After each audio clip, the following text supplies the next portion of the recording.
আজকে সকালে গোলাপ ফুল দেখছিলাম। কি ফুল ভাই? ফুল টুল দেখেন মাঝে মাঝে? গার্লফ্রেন্ডকে দেন নাকি? ওয়াইফকে দিবেন? কাকে দিবেন? বাসায় ওয়াইফকে দিবেন। ওয়াইফকে দিবেন, দিয়ে ভালোবাসার এজহার করবেন, বলবেন আমি তোমাকে অনেক ভালোবাসি। মেয়েরা এগুলোই চায় যে আপনি তাকে প্রশংসা করেন, ভালোবাসেন, আদর মোহাম্মত করেন। তারা এগুলোই মনে মনে চায়।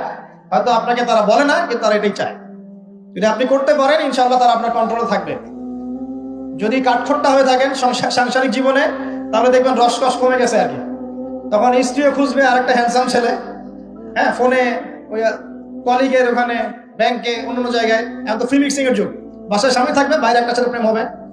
আবার দেখা যাবে আপনারও মন উঠে যাচ্ছে, আপনার কাছে আপনার নিজের স্ত্রীকে ভালো লাগছে না, অন্য মেয়েকে ভালো লাগছে আর কি। সাংসারিক জীবনটাকে মধুর রাখার জন্য নবী সাল্লাল্লাহু আলাইহি ওয়াসাল্লামের সুন্নতগুলো পালন করতে হয়।